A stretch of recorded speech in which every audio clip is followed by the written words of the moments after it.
Yesus berpesan yang datang setelah dia bukan dia. Yang datang adalah penyesat memakai nama dia. Kemudian kalau saya melihat di dalam Lukas 21 nomor 8, waspadalah kepada penyesat yang datang kepadamu memakai namaku dan berkata, akulah dia, jangan, waktunya sudah dekat, jangan kamu percaya.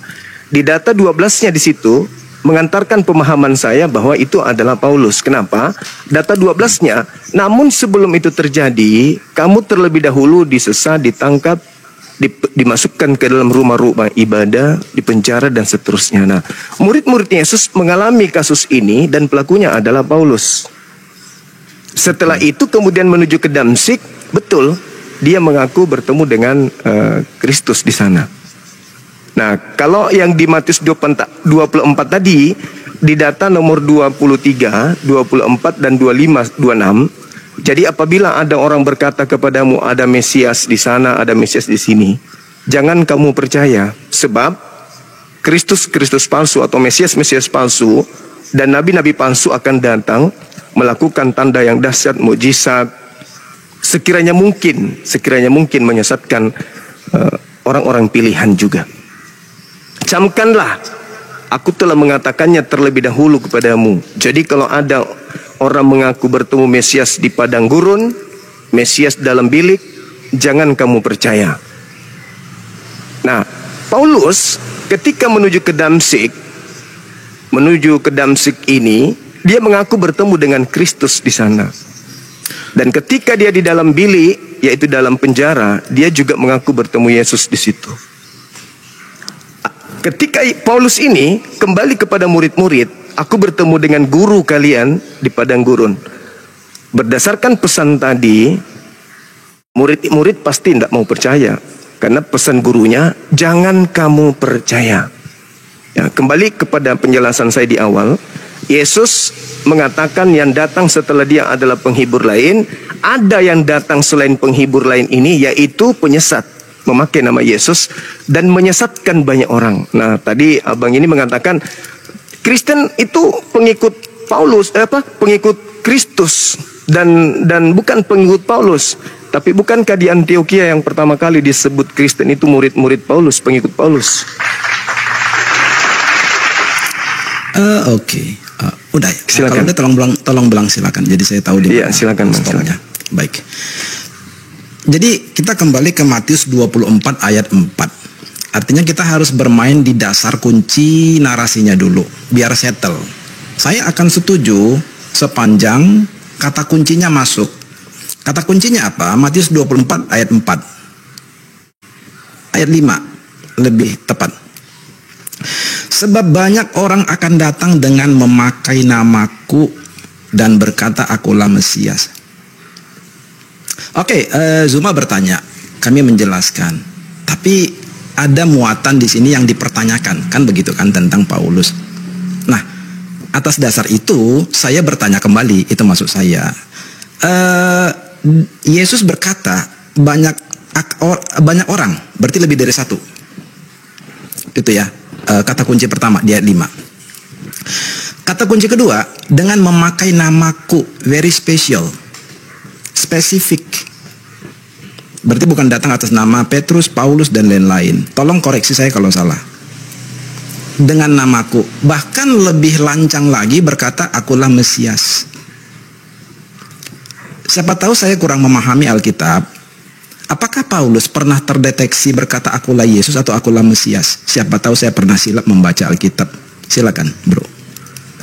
Baik. Gini bang,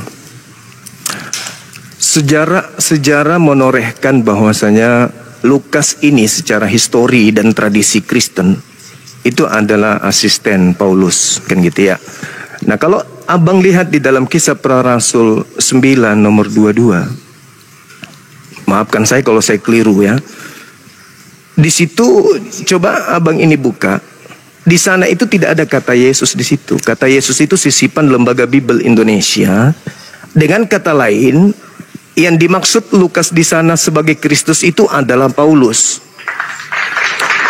Kemudian yang kedua, di surat daripada Paulus di 1 Korintus 11 nomor 1 juga, di situ terjemahan sesuai dengan original teksnya yang ada ya di Alkitab Sabda. Itu dikatakan, jadilah teladanku sebagaimana aku juga adalah Kristus. Itu surat Paulus. Tapi lagi-lagi Lembaga Bible Indonesia mencoba untuk merubah narasi itu. Seakan-akan Yesus di situ, Paulus di situ meneladani Kristus. Padahal jadilah teladanku sebagaimana aku juga adalah Kristus. Jadi Lukas mengatakan Paulus adalah Kristus. Dan Paulus sendiri mengaku dirinya adalah Kristus. Bahkan ada yang lebih hebat lagi bang. Di dalam 1 Korintus 12 nomor 27, ternyata Kristen-Kristen ini juga adalah Kristus. Jadi kena terhadap dalil nasihat Yesus kepada murid yang ada di Bukit Zaitun. Waspadalah agar kalian jangan disesatkan. Kalian di sini adalah orang Yahudi. Sebab banyak penyesat datang memakai namaku. Orang Kristen kemana-mana kan pakai nama Yesus. Menjajakan ibadah minggu, tidak bersunat, makan babi, masuk ke gereja, murtad, dibaptis. Kan nama Yesus yang mereka jual. Mereka akan menyesatkan banyak orang. Mereka ini berarti banyak orang menyesatkan orang lain, kan gitu. Memakai nama Yesus Kristus. Jadi 3 poin ini kena. Pertama, Yesus mengatakan agar kamu jangan disesatkan. Banyak orang datang kepada kamu. Nah, yang datang kepada murid Yesus itu kan Paulus in the gang. Itu satu. Yang kedua, memakai namaku. Paulus dan timnya ketika datang memakai nama Yesus, bertemu dengan Yesus, bla bla bla. Kemudian ketika saudara saya ini mentafsirkan bahwa oh bukan, Paulus harus mengaku Kristus. Yes, Lukas 9 nomor 22 di situ Lukas mengatakan Paulus itu adalah Kristus. Kemudian Paulus sendiri 1 Korintus 11 nomor 1 juga mengaku Kristus. Bahkan Paulus melantik murid-muridnya, pengikutnya maksud saya. 1 Korintus 12 nomor 27 orang Kristen juga ini adalah Kristus itu sendiri. Semua kena. Nah sekarang kalau misalnya kita bungkus ini dan kita buang, Bang Suma keliru, Bang Suma salah. Anda telah melakukan penyesatan terhadap data di Bible. Oke, kalau begitu, siapa yang datang kepada murid Yesus? Banyak orang yang memakai nama Yesus dan mereka menyesatkan banyak orang. Ini harus tergenapi, kalau tidak berarti Yesus pembohong. Dan kalau tergenapi, harus ada kelompok di atas muka bumi ini yang mengatasnamakan diri mereka adalah pengikut Kristus. Memakai nama Yesus Kristus, pengikut Kristus. Jangan pula dia mengaku Kristus, tetapi minimal mereka mengaku pengikut Kristus, tapi di luar Bani Israel. Silakan bang, silakan. Baik, sorry saya modelnya orangnya lambat, jadi satu tahap. Saya masih kembali kepada pertanyaan saya di awal, apakah Paulus pernah mengakui secara langsung, definitely, bahwa dia datang mengaku sebagai Yesus, bernama Yesus, akulah Yesus. Dan yang kedua, yang lebih lancang lagi, dia mengaku dia sebagai Mesias. Tolong dipisahkan dengan kajian teks manuskrip. Tadi kan ada disangkutkan ke sana bahwa dalam, sorry saya tadi lupa, 1 Korintus 12 ayat 27 kalau saya nggak salah, yang dimana di situ terjemahannya bukan Yesus tetapi Paulus, kalau saya nggak salah tadi catat ya. Itu kan sudah kajian tekstual, kajian manuskrip. Artinya begini, kami percaya Alkitab yang diterjemahkan ini adalah kebenaran atau tepat sesuai dengan manuskripnya. Jadi atas dasar itu maka kami tidak pernah merasa dan menganggap ada yang berbeda dari terjemahan yang kami punya di sini. Sehingga atas dasar itu apa yang tertulis itu yang kami jadikan sebagai dalil atau data. Nah, kalau paham maksud saya, atas dasar itu saya berpikir dan saya bernarasi bahwa sekali lagi di mana apakah ada secara eksplisit Paulus mengaku akulah Yesus. Dalam lebih lanjutnya bahkan mengaku akulah Mesias. Boleh nggak itu dulu yes or no-nya? Maksudnya saya coba stuck di situ dulu, bro. Silakan. 1 Korintus 11 nomor 1 itu tadi bang. Namun sebelum abang lihat, saya harus mengatakan begini, bahwasanya ketika kita bernarasi tentang sebuah keyakinan, maka sentralisasi daripada keyakinan kita ini adalah sumber primernya, bukan terjemahannya. Tetapi bagaimana kita mengetahui bahwasanya awal dari pernyataan dari penerjemah itu berasal dari sebuah kata atau kalimat yang mana menjadi sumber penerjemah. Tapi nyatanya, sekali lagi saya katakan, di dalam Lukas 9 nomor 22 di situ tidak ada nama Yesus. Artinya original teksnya tidak menyajikan bahwa Kristus yang dimaksud di situ Yesus. Kan itu sederhananya, Bang. Tapi ketika masuk ke Indonesia dengan misi tertentu yang tadinya tidak nama Yesus dijadikan nama Yesus, sehingga interpretasi daripada orang-orang Indonesia memahami itu ya yang dimaksud Kristus di situ Yesus. Bukankah itu adalah sebuah masalah besar? Itu yang pertama. Yang kedua, di dalam 1 Korintus 11 nomor 1 itu pun itu tidak ada meneladani. Kata meneladani itu nggak ada. Di situ jelas dikatakan, jadilah teladanku sebagaimana aku juga Kristus. Kalaupun itu dinafikan, tidak dianggap, oke. Lalu kenapa dalam 1 Korintus 12 nomor 27 Kristen-Kristen ini juga disebut bagi Kristus? Semua kena pada sasaran di mana Yesusnya sendiri mengatakan kewaspadaan itu agar mereka kemudian was-was, berhati-hati kepada penyesat yang datang memakai nama Dia dan berkata, akulah Kristus. Semua kena. Paulus mengaku Kristus kena, membawa nama Kristus kena. Ketika di padang gurun mengaku Kristus juga kena. Di dalam bilik penjara mengaku bertemu Yesus sampai dia menulis Bible-nya juga kena. Jadi sulit bagi saya sebagai seorang Muslim untuk kemudian menjadi murid dari saya mengatakan Tuhan keluar dari kubur juga enggak kena. Satu-satunya adalah makhluk yang keluar dari kubur. Sulit bagi kami Muslim untuk menerima sebagai muridnya. Seperti itu, Bang.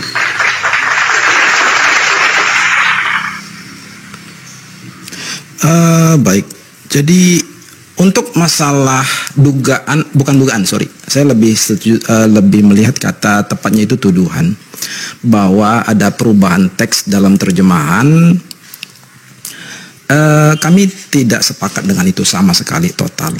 Jadi kalau arahnya ke sana bahwa di dalam 1 Korintus 11 ayat 1 dan 1 Korintus 12 ayat 27 ada perubahan, sengaja penggeseran kata, terjemahan kata di bahasa Indonesia, itu ranahnya berarti bukan di sini, bro.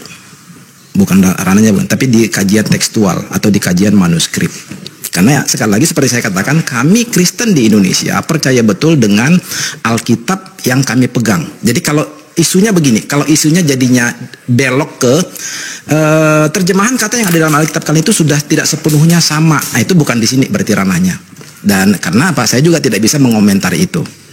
Nah, yang bisa saya komentari ketika kita jadikan Alkitab berbahasa Indonesia ini sebagai data atau dalil. Itu baru bisa saya komentari. Karena kami pun beriman dan berpengetahuan lewat Alkitab yang berbahasa Indonesia ini. Itu satu. Yang kedua, menanggapi 1 Korintus 11 ayat 1 dan 1 Korintus 12 ayat 27 saya tidak sepakat. Karena saya di 1 Korintus 11 ayat 1, Paulus tidak pernah mengaku sebagai Kristus, malah sebagai pengikut Kristus. Itu tertulis secara redaksi di terjemahan Indonesia. Demikian juga di 1 Korintus 12 ayat 27 dikatakan di sana, sebentar, 1 Korintus 12 ayat 27. Tidak pernah, tadi karena saya mendengar, kamu semua adalah Kristus. No. Di terjemahannya, redaksinya kamu semua adalah tubuh Kristus. Dan ini relate memang dengan seluruh pengajaran Yesus. Jadi kami sendiri tidak memaknai atau mengambil makna sempit dari satu ayat saja yang ada di Alkitab, tetapi dari seluruh perjanjian baru itu semua menjadi satu pesan utuh gitu. Jadi balik lagi 1 Korintus 12 ayat 27 tertera di sana kamu semua adalah tubuh Kristus. Itu relate dengan pengajaran Yesus.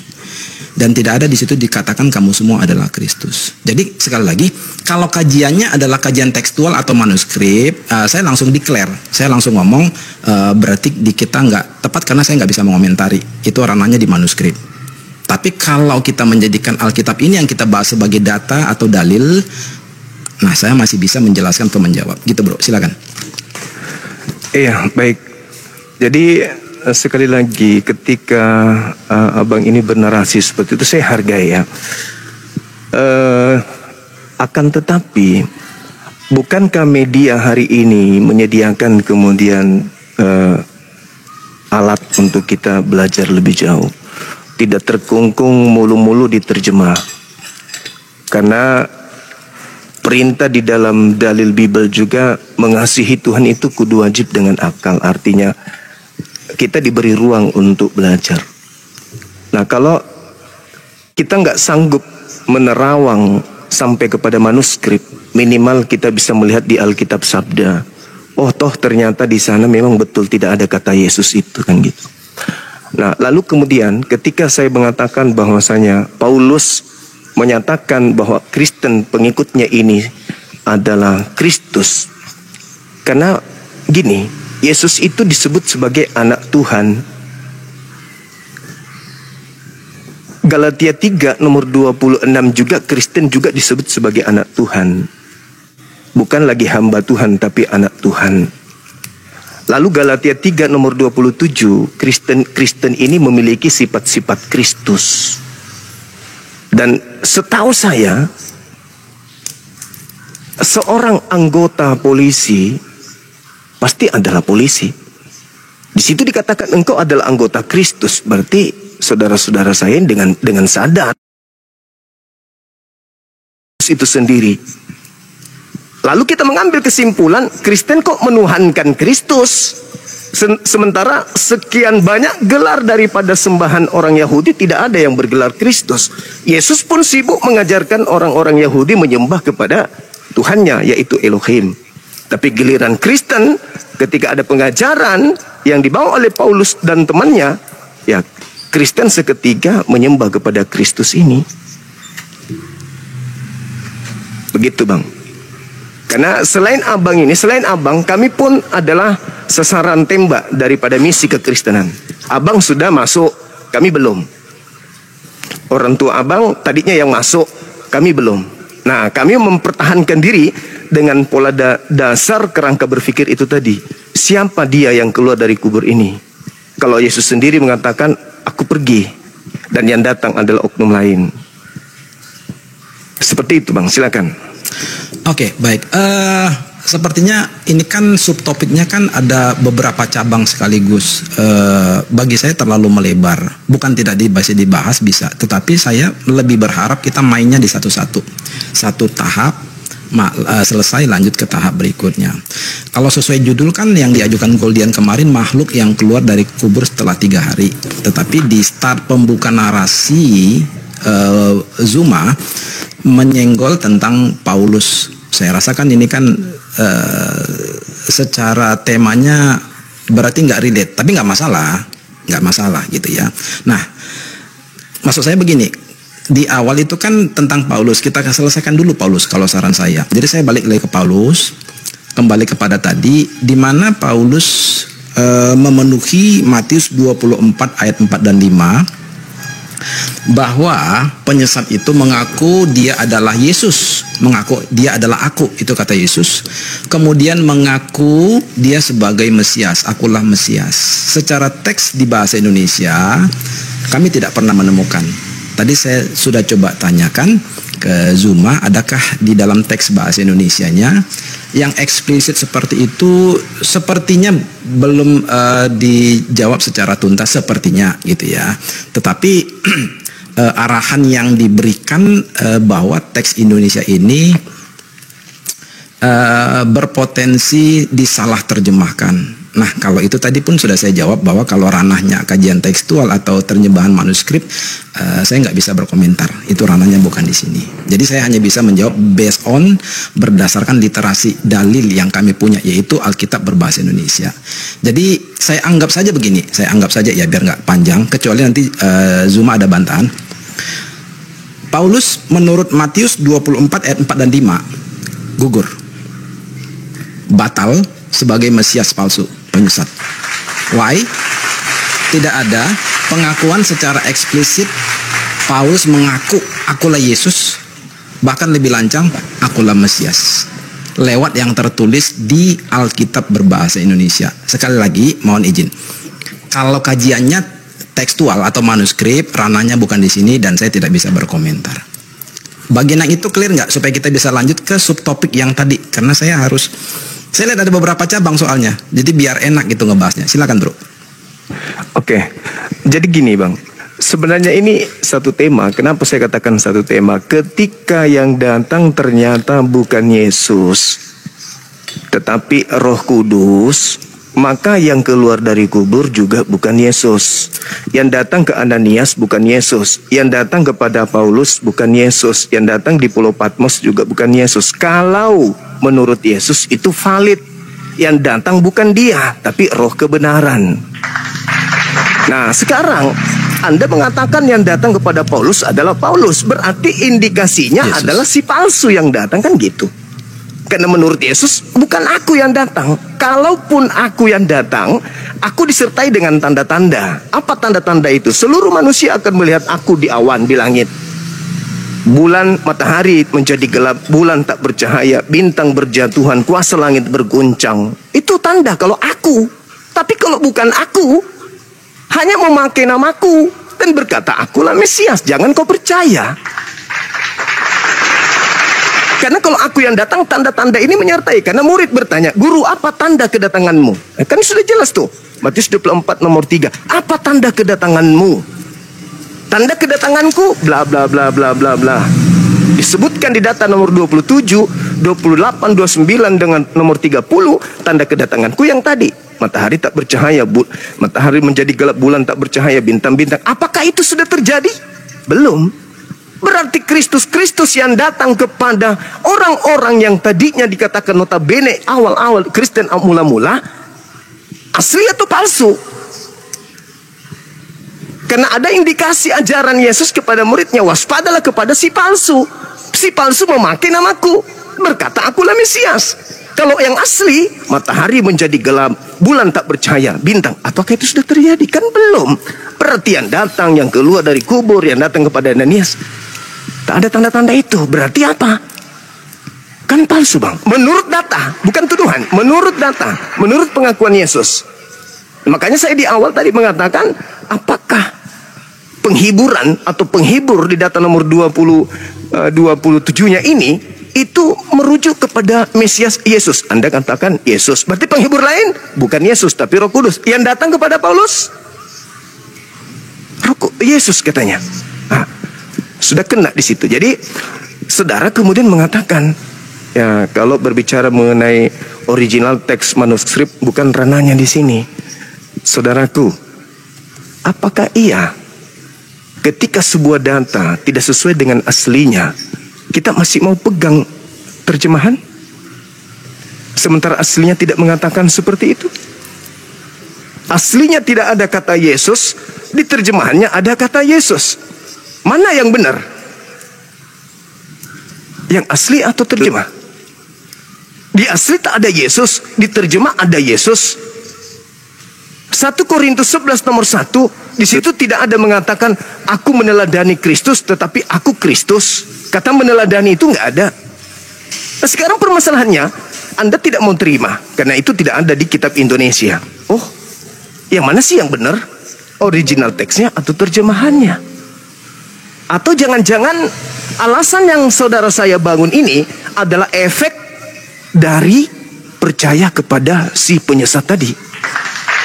Maaf, saya bertanya, apakah cara Anda berdiskusi dan mengulas dan mematahkan argumentasi saya ini, itu adalah akibat daripada Anda percaya kepada si palsu yang datang memakai nama Yesus, menyesatkan banyak orang, dan salah satu orang yang disesatkan itu, mohon maaf, mungkin saudara, karena Anda lebih percaya kepada terjemah daripada ori. Maaf nih, saya berbicara seperti itu karena ini alur daripada diskusi kita. Silakan. Oke, khusus mengenai yang terakhir, saya jawab langsung. Hapuskan Paulus dari Alkitab kami tetap menjadi orang yang percaya kepada Yesus. As simple as that, sesederhana itu. Oke, baik. Oke, sekarang tolong tunjukkan kepada saya pengakuan Yesus kalau dia diutus kepada non-Israel. Oke, baik. Jadi sekali lagi ya supaya kita bertahap karena gini bro, di bawah kita ini kan ada penonton-penonton juga, baik Kristen maupun Islam. Jadi supaya mereka juga bisa mengikuti per subtopik dan kesimpulan dari setiap subtopik. Jadi di kita rapi, di bawah juga rapi. Berarti poin pertama tadi Paulus penyesat, mengaku Yesus, mengaku Mesias sudah gugur ya, karena di bahasa Indonesianya tidak dapat ditunjukkan. Yang kedua, saya masuk nih isu yang saya bahas. Kalau saya ada yang kelewatan mohon dikoreksi ya, mohon diingatkan. Kalau saya ada yang kelewatan, karena saya harus nyatat isunya satu. Jadi saya membahasnya based on isu yang muncul. Saya mainnya dari situ. Tadi ada beberapa isu, tetapi yang akhirnya yang saya catat jadinya yang terakhir barusan diucapkan. Tanda kedatangan Yesus versus Yesus ketemu Paulus di Kisah Para Rasul 9. Kalau saya nggak salah, isunya itu. Bahwa dibenturkan tanda kedatangan Yesus, matahari akan menjadi gelap, bulan menjadi darah, dan lain-lain. Itu dibenturkan dengan perjumpaan Yesus menemui Paulus di Kisah Para Rasul 9. Kalau saya nggak salah ya, itu nggak dapat. Kenapa? Karena Yesus menemui Paulus di Kisah Para Rasul 9 bukan dalam status kedatangan atau the second coming, kedatangan yang kedua, bukan. Kita harus clear di sana bahwa yang disaksikan dialami oleh Paulus di dalam Kisah Para Rasul 9 adalah diawali dengan kalimat ayat 3. Kisah Para Rasul 9 ayat 3. Dalam perjalanannya ke Damsyik, ketika ia sudah dekat kota itu, tiba-tiba cahaya memancar dari langit mengelilingi dia, lalu terdengar suara. Jadi itu kejadiannya, cahaya dan suara. Bukan sosok Yesus yang biasa ketemu dengan murid-muridnya, berjalan dengan murid-muridnya secara personal, langsung head to head, mata dengan mata, muka dengan muka. Bukan. Setidaknya kami disiplin taat kepada yang tertulis. Interpretasi di luar yang tertulis silahkan, tapi mohon maaf bukan urusan kami, gitu ya. Kalau kami taat kepada yang tertulis. Jadi atas dasar itu Kisah Para Rasul 9 itu bukan the second coming, bukan. Nggak bisa dihubungkan dengan tanda kedatangan Yesus yang kedua. Silakan bro. Oke, baik. Di dalam satu Raja-Raja ya, ini sebagai ilmu aja. Satu Raja-Raja 19:15, area Damsyik itu disebut sebagai padang gurun. Yesus berkata ketika ada orang mengatakan bertemu Mesias di padang gurun, Paulus itu mengaku bertemu Yesus di padang gurun menuju ke Damsyik. Yesus berkata, atau orang itu mengaku bertemu dengan Yesus di dalam bilik. Bilik dalam bahasa Yunani itu kan skubalon. Nah, di situ artinya bahwa Yesusnya mengatakan orang ini di dalam bilik rahasia. Berarti rahasia artinya cuma dia yang ada dalam bilik itu. Kalau saya mengartikan itu sel atau penjara. Mengaku bertemu dengan Kristus di sana. Paulus mengatakan, aku menerima Injil bukan dari manusia tetapi dari Kristus. Jadi di situ dia sudah memberikan suatu ruang untuk bagi kami agar mengetahui bahwasanya ya Yesus yang datang kepada Paulus ini bukan anak Maria, karena anak Maria itu adalah manusia. Sedangkan Paulus mengaku bertemu dengan Yesus yang bukan manusia. Itu yang pertama. Yang kedua, di dalam Kisah Para Rasul 1 nomor 11 dikatakan malaikat Yesus yang kau lihat terangkat ke langit itu akan datang sama seperti kalian melihat dia terangkat ke langit. Berarti dia datang dengan wujud aslinya. Dan lagi-lagi Yesus mengatakan, tanda kedatanganku adalah aku datang sebagai anak manusia, berdaging dong. Sedangkan yang datang kepada Paulus tidak berdaging, berupa cahaya. Dan Yesus mengatakan dalam Lukas 10:18, aku melihat iblis jatuh dari langit ke bumi berupa cahaya. Kalau Yesus yang datang berupa anak manusia, yang datang kepada Paulus bukan anak manusia. Apakah iblis itu berupa manusia? Bukan. Manusia berupa roh. Yes, iblis berupa roh. Ya.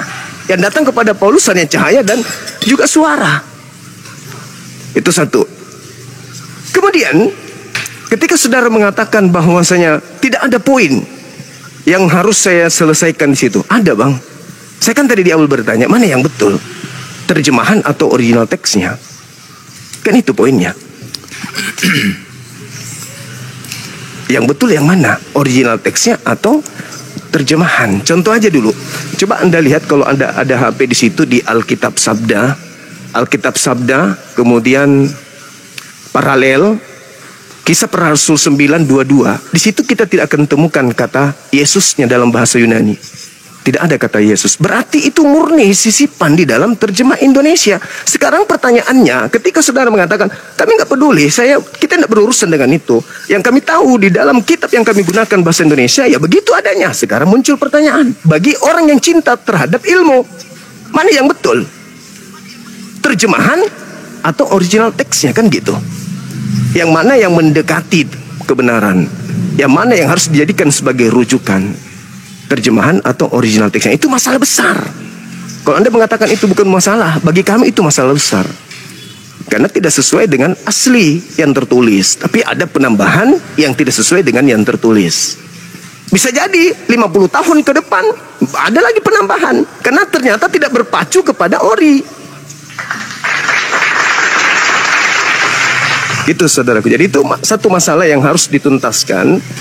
Kalau kita ingin menjadikan seluruh bangsa menjadi pengikut dia yang keluar dari kubur pada hari ketiga ini, ya kita harus menyiapkan senjata-senjata kita untuk menangkis semua serangan yang datang. Karena orang pasti akan bertanya, ini siapa? Ini mengapa? Karena Yesusnya mengatakan, waspadalah kepada penyesat. Penyesatnya datang memakai nama siapa? Yesus Kristus. Yang datang kepada Paulus mengaku siapa? Siapakah engkau Tuhan? Akulah Yesus. Kata Yesusnya waspada kepada siapa? Kepada Yesus. Kan itu poinnya. Banyak orang akan disesatkan. Mana banyak orang itu? Ya untuk sementara ini kan tidak ada kandidat lain, ya Kristen. Karena Yahudi, Kristen beda. Dua kelompok yang berbeda. Yahudinya mendapatkan pesan agar jangan percaya kepada kelompok yang datang kepada mereka. Yang datang kepada mereka kan Kristen. Seperti itu, Abang. Silakan. Baik. Saya sekali lagi ini ya bersandar karena dalam pemahaman saya tadi itu cukup melebar walaupun mungkin dianggap berkaitan. It's okay sih. Cuman saya tetap menanggapi itu tetap berpatokan kepada Kisah Para Rasul 9 ayat 4 bahwa ayat 5 tapi saya bacakan dari ayat 4. Ia rebah ke tanah dan kedengaranlah olehnya suatu suara yang berkata kepadanya, Saulus, Saulus, mengapakah engkau menganiaya aku? Jawab Saulus, siapakah engkau Tuhan? Katanya, akulah Yesus yang kau aniaya itu. Jadi di sini Yesus mengakui langsung, akulah Yesus yang kau aniaya itu. Cuma kan kita kan berbeda di sini. Kalian menganggap itu bukan Yesus, itu kesaksian Paulus. Tidak ada yang tahu. Tidak ada yang dengar seperti itu. Siapa yang bisa memastikan? Siapa yang bisa membuktikan? Kalau arahnya ke sana, saya pribadi no comment, nggak ada komentar. Kenapa? Ya artinya kita sudah terbagi dua, believer dan unbeliever. Orang percaya dan orang tidak percaya. Tapi kalau saya yang ditanyakan ini kan supaya clear, posisi kita kan selalu Zuma datang bertanya dan saya menjelaskan iman saya. Iman saya pun seperti yang sering saya sampaikan di sini, sedikit tambahan saja. Keluar sebentar. Saya beberapa kali deklar di room saya ini sama teman-teman bahwa kami Kristen ini nggak punya pengetahuannya sama sekali. Even saya yang ngomong ini nggak punya pengetahuannya. Saya punya pengetahuannya dari mana? Ya dari Alkitab. Gitu. Jadi apa yang kami baca secara jujur ya, tanpa tendensi macam-macam, apalagi penolakan khususnya. Nah rata-rata akan membacanya dan mengertinya seperti itu. Gitu ya. Jadi balik lagi, siapa yang ketemu sama Paulus di sana? Yesus sendiri declare di ayat 5-nya. Dan itu bukan the second coming. Bukan peristiwa kedatangan Yesus yang kedua. Nggak bisa dikaitkan ke sana karena tidak masuk. Itu adalah pertemuan khusus dan untuk tujuan khusus seperti yang saya sampaikan di awal, yaitu kemungkinannya adalah untuk memilih Paulus menjadi the next apostle atau rasul berikutnya. Kemudian dikaitkan tadi dengan apa tadi? Zoom karena agak melebar. Jadi saya coba pegang konsentrasi topiknya apa, isunya di mana, saya tetap mainnya di sana gitu ya.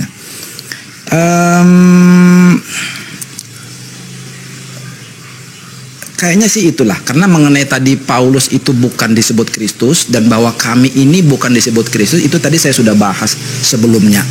Di terjemahan teks Indonesia tidak seperti itu redaksinya. Silakan. Oke, baik. Saya rasa hal ini kita tidak perlu panjang di sana ya, karena tadi kan saya bertanya tentang ori teks dengan terjemah. Mungkin abang saya ini lupa. Oke lah. Sekarang begini. Ketika tema yang ada, siapa yang keluar dari kubur pada hari ketiga. Nah, saya mengawali dari pengakuan Yesus di dalam Yohanes 14 dan juga Yohanes 12, di mana Yesus mengatakan bahwasanya sekarang penghakiman atas dunia ini, sekarang juga penguasa dunia itu datang, dilemparkan keluar. Penguasa dunia yang dimaksud Yesus di sini tentu adalah iblis. Dan memang iblis pernah mencoba Yesus di dalam Lukas 4, Matius 4, di mana iblis datang menawarkan segala kemegahan yang ada, segala kerajaan yang ada. Aku akan memberikan semua ini, Yesus, kata iblis, kalau engkau menyembah aku. Nah, Yesus tidak menerima kuasa itu. Yesus tetap aja berpangkuh kepada pekerjaan yang diserahkan oleh Bapa kepada dia. Ketika tawar-menawar, iblis menawarkan kuasa kepada Yesus, Yesus menolak. Lalu di data nomor 12-nya di Lukas 4 ini, di situ diterangkan iblis setelah mencoba Yesus mundur dari Yesus dan menunggu waktu yang baik, menunggu waktu yang tepat. Jadi iblis ini mengintai terus. Pergerakan Yesus diintai terus oleh Yesus, oleh iblis. Pergerakan Yesus diintai oleh iblis. Kemudian tragedi terjadi. Apa itu? Kita lihat di dalam Lukas 22 nomor 52-53. Yesus klarifikasi, kata Yesus, sangkamu aku ini penyamun sampai kamu datang ingin menangkap aku menggunakan pedang dan pentungan, padahal setiap saat engkau bersama aku di dalam bait suci. Tetapi, nah tuh, Yesus sambung tuh, tetapi inilah saatmu dan kuasa kegelapan. Artinya kemarin kamu bersama dengan aku, sama-samanya kita. Tapi kamu tidak menangkap aku. Kok sekarang kau datang bawa pedang dan pentungan? Nah, Yesus jawab sendiri. Oh, ternyata inilah saatmu, saat kuasa kegelapan. Nah, saat kuasa kegelapan itu adalah upaya ingin menangkap Yesus. Sampai Yesus kan berdoa sebelumnya tuh. Di data 43-44. Bapak, biarlah cawan ini berlalu. Tetapi bukan atas kehendakku, tetapi atas kehendakmu. Data selanjutnya 44. Maka seorang malaikat turun dari langit kepada Yesus, memberikan kekuatan kepada Yesus sampai dia semakin serius dalam berdoa. Peluhnya seperti titik-titik darah yang jatuh ke tanah. Jadi malaikat turun tuh memberi kekuatan kepada Yesus. Artinya kehendak Bapa ini apa? Ketika Bapa mengutus seorang malaikat, apakah Bapa mengizinkan Yesusnya untuk disalib, atau jangan-jangan Yesusnya ini datang kemudian malaikat padanya untuk mengangkatnya ke langit? Karena kenapa? Kehendak Bapa yang harus terjadi sehingga malaikat turun. Dan juga Petrus berkhotbah, Bang. Coba Anda lihat dalam Kisah Rasul 2 nomor 30, 31, 32, 33. Daud, kuburannya masih ada di tengah-tengah kita. Daud bernubuat tentang seorang Mesias yang tidak ditinggal di dunia orang mati dan jasadnya tidak mengalami kematian atau kebinasaan. Akan tetapi tangan kanan Elohim mengangkatnya ke atas. Kan itu. Artinya bahwa ya yang disalib ini, yang dibunuh ini siapa gitu kan ya? Yang keluar dari kubur. Ketika dia keluar dari kubur, apa katanya? Kepadaku telah diberi kuasa baik langit maupun di bumi. Menurut Yesus, yang memiliki kuasa itu iblis. Kata Yesus, sekarang penghakiman atas dunia, sekarang juga penguasa dunia datang dan dilemparkan keluar.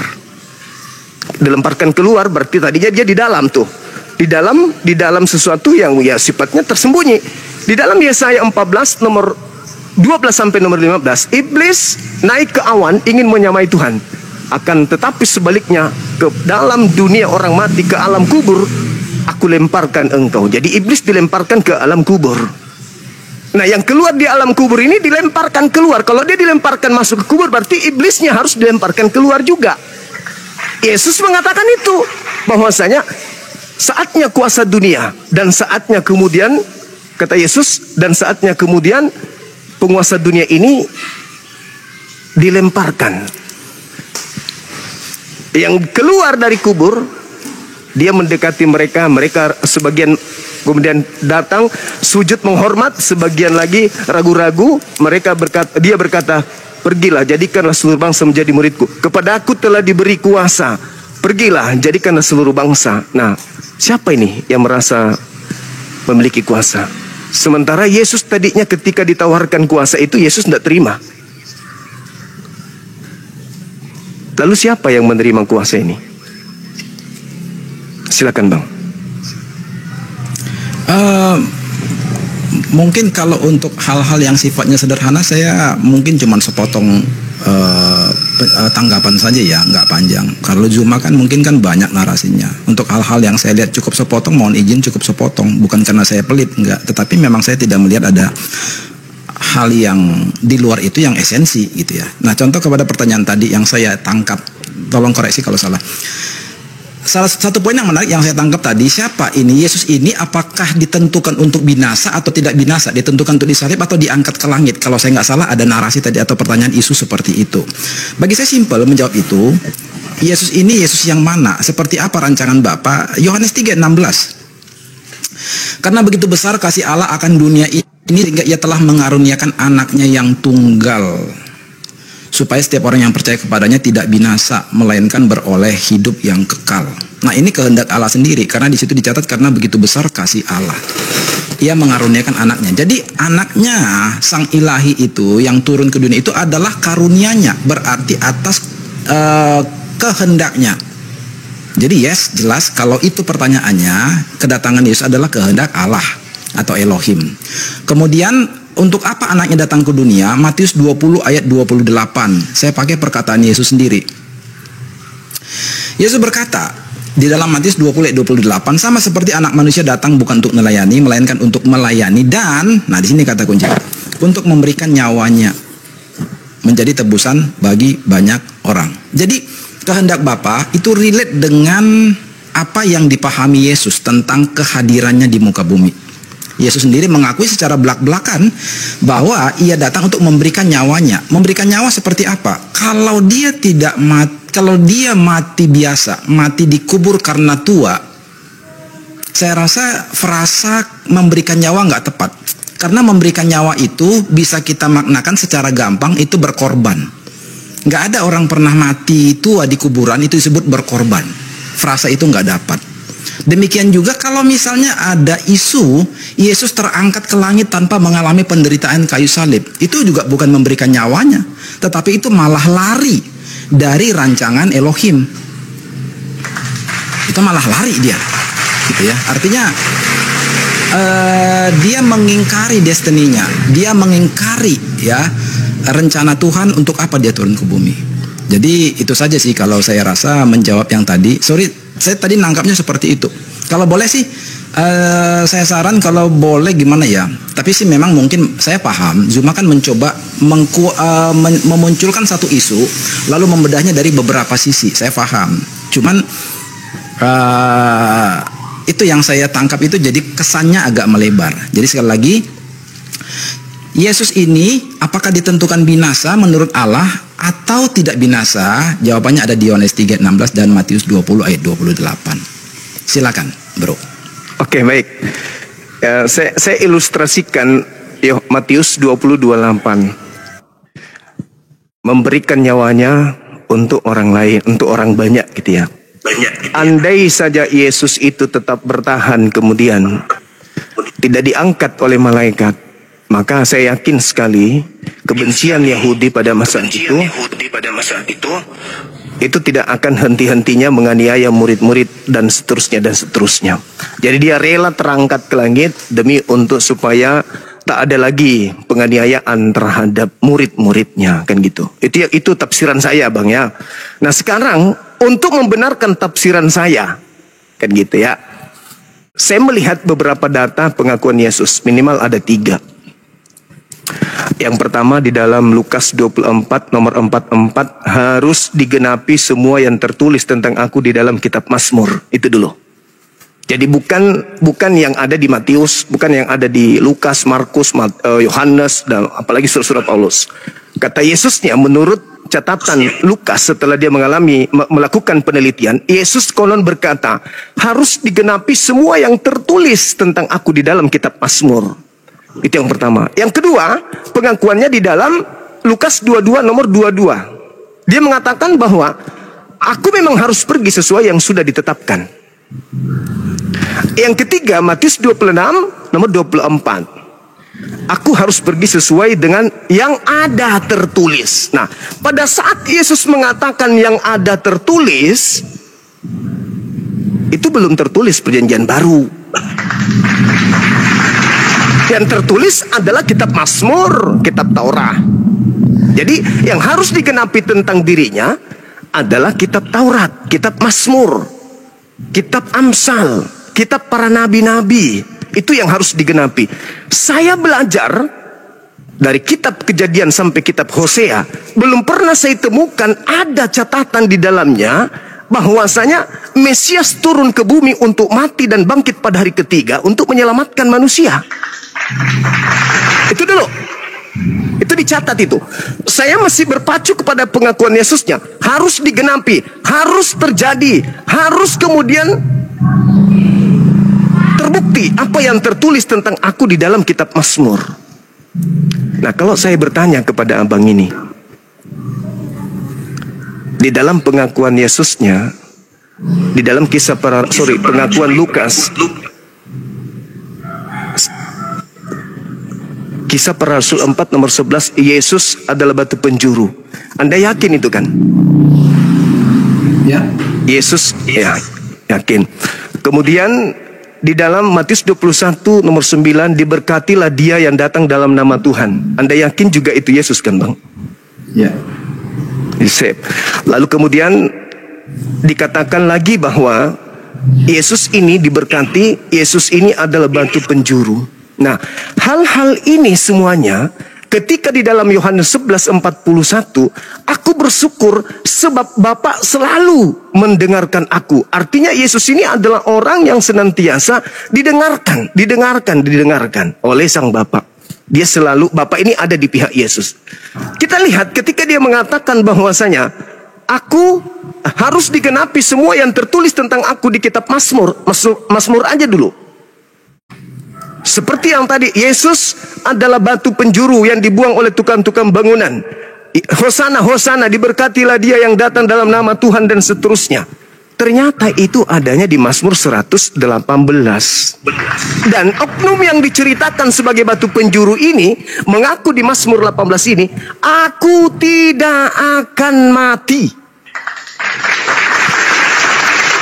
Jadi yang saya katakan Matius 10:28 itu ya, Yesus tidak mati dibunuh, tetapi Yesus menyerahkan dirinya kepada Tuhan untuk menyelamatkan murid-muridnya Bani Israel dari kungkungan orang-orang yang membenci kepada kelompok Yesus dan muridnya.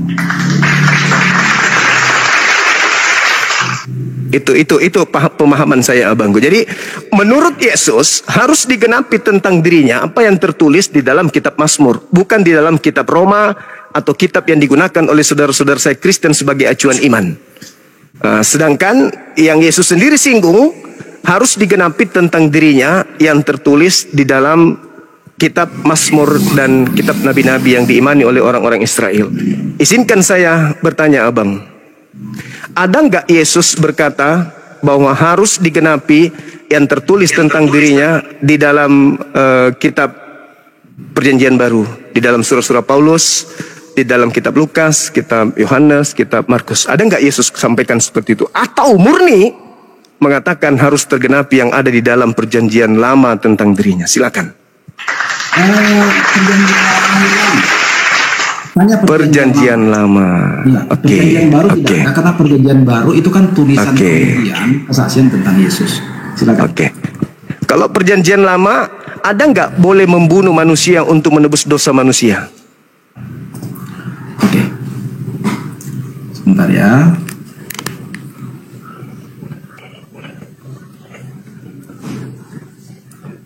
Cek. Oke, baik.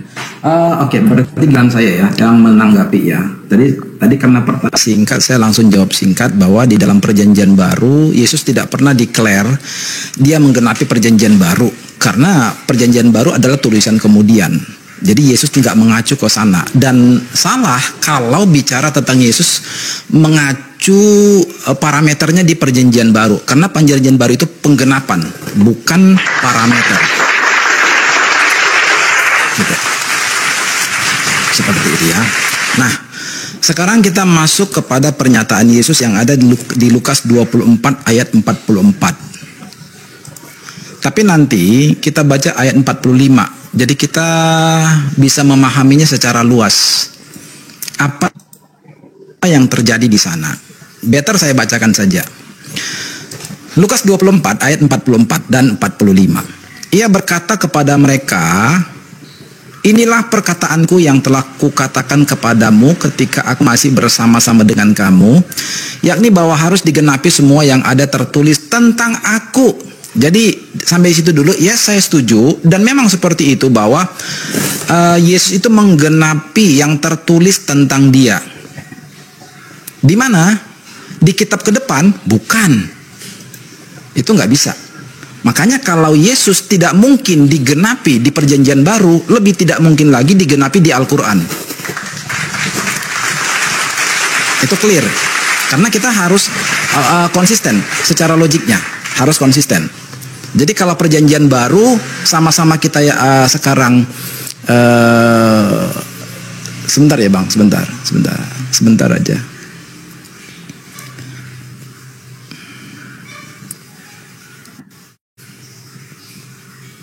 Sebentar ya, Bang. Mohon izin sebentar aja, 2 menit. Anak saya silakan.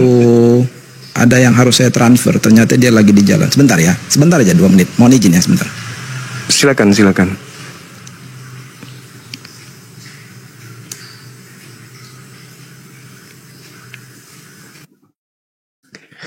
Jadi teman-teman, waktu ini saya ingin gunakan ketika saudara kita mengatakan kalau di perjanjian baru itu tidak, apalagi di Al-Quran, itu sebenarnya pernyataan putus asa itu ya teman-teman ya.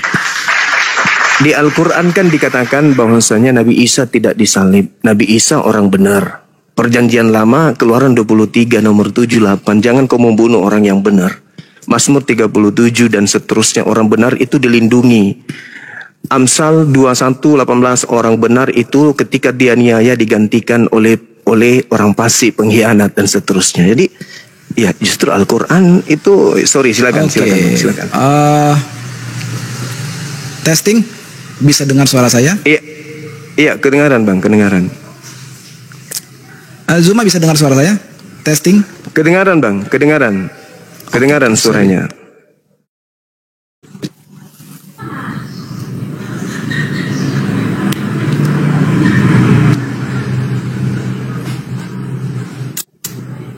Cek tes. Oke. Tolong ini bro, testing. Iya, suaranya kedengaran Bang. Oke, baik. Sorry ya teman-teman dan teman-teman yang di sini, tadi saya ada sebentar tadi interupsi urusan dengan anak saya di luar. Sorry ya. Jadi saya balik lagi. Ya, kembali kepada ucapan Yesus di Lukas 24 ayat 44 dan 45. Sekali lagi saya ulangi.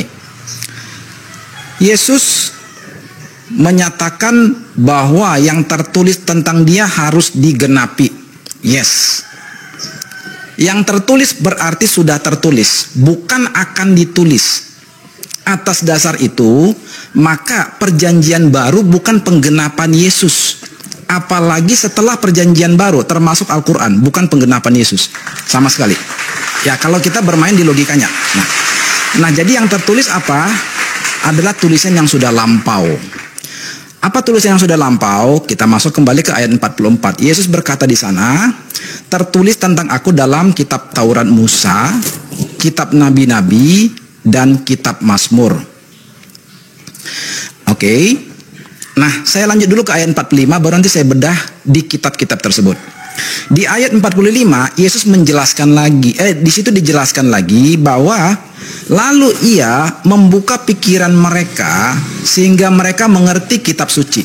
Nah, saya mau jelaskan, bro, bahwa di ayat 45 itu ada satu pesan khusus, di mana di situ ditulis Yesus perlu membuka pikiran mereka supaya mereka mengerti kitab suci. Artinya bagi saya begini, berarti ada sesuatu di sana.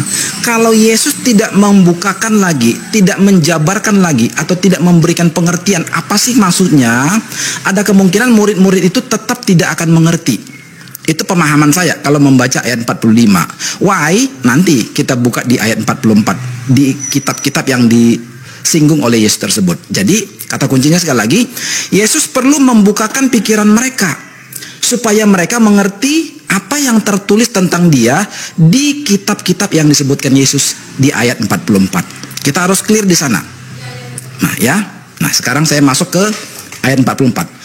Tertulis di mana? Kitab Taurat Musa,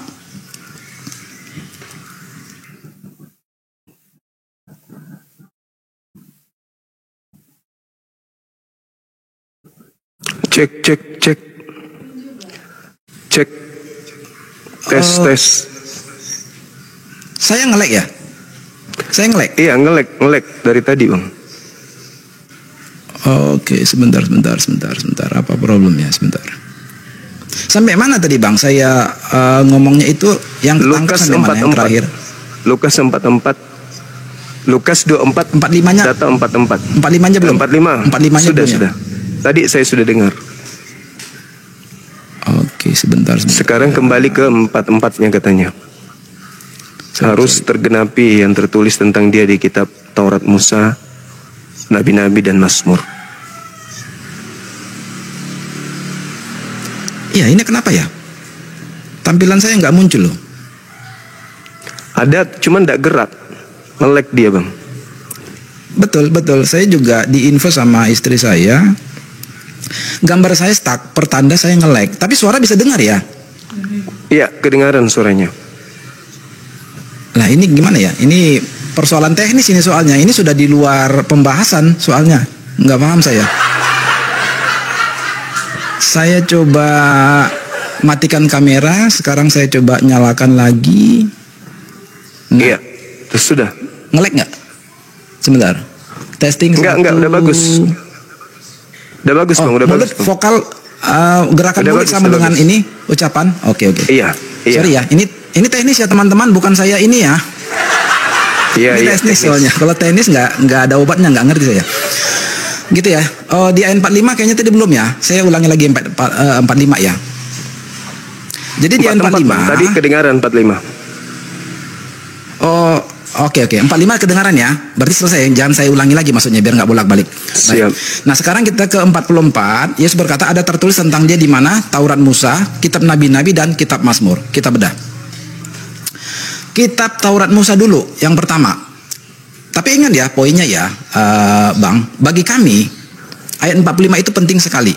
Karena dikatakan Yesus membukakan pikiran mereka. Pertanda apa? Itu sesuatu yang harus dijelaskan baru mereka paham. Itu poinnya.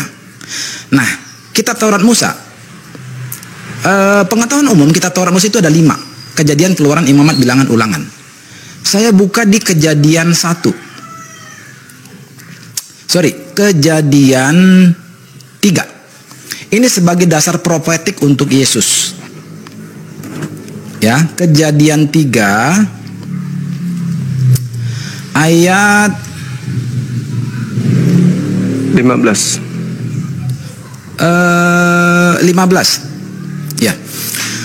Dikatakan demikian, aku akan mengadakan permusuhan antara engkau dan perempuan ini, antara keturunanmu dan keturunannya. Keturunannya akan meremukkan kepalamu dan engkau akan meremukkan tumitnya. Di sini diberikan gambaran ada perseteruan antara Satan dengan manusia. Di mana di finalnya nanti di puncaknya, maka harus keturunan manusia itu Itulah sebabnya Yesus sering mendeklar dirinya anak manusia. Harus keturunan manusia itu yang harus memecahkan, mengalahkan dosa dan kejahatan itu. Jalan ceritanya yang dibangun oleh Elohim seperti itu. Jadi nggak pernah Elohim misalnya berkata ya, oh aku cukup mengampuni saja. Nggak cukup. Karena manusia jatuh dalam dosa atas tanggung jawab sendiri, dan manusia itu harus keluar memperbaiki kesalahannya dari kalangan mereka sendiri, dari ras mereka sendiri. Itulah kaitannya dengan ayat 15, bahwa keturunan perempuan itulah yang akan meremukkan kepala ular itu, yang melambangkan mengalahkan kejahatan itu. Di kitab Taurat Musa. Kemudian masuk ke kitab nabi-nabi. Ya, ke nabi-nabi. Kita buka di Yesaya 53. Mungkin saya nggak akan sebutkan semua, hanya perwakilan-perwakilan saya saja, tetapi intinya apa yang disebutkan Yesus itu ada di dalam kitab-kitab tersebut.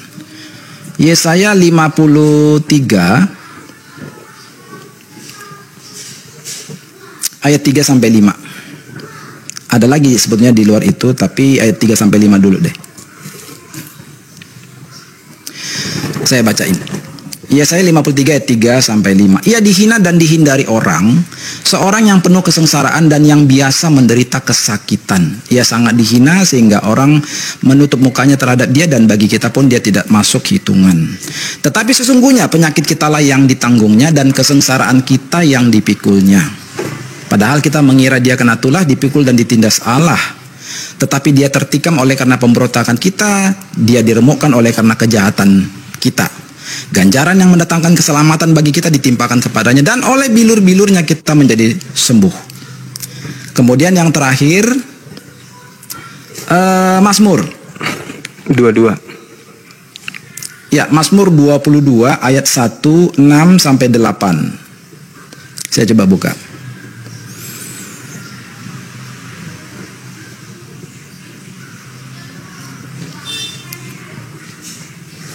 Mazmur 22 ayat 1. Untuk pemimpin biduan menurut lagu Rusa di kala fajar, Mazmur Daud. Allahku, Allahku, mengapa engkau meninggalkan aku? Ayat ini dikutip atau diucapkan oleh Yesus. Saya nggak tahu Yesus apakah sengaja mengucapkan itu untuk meniru Mazmur atau tidak. Tetapi ya secara pemahaman umum, apa yang diucapkan Yesus itu menggenap yang tertulis di Mazmur 22 ayat 1. Kemudian dikatakan di ayat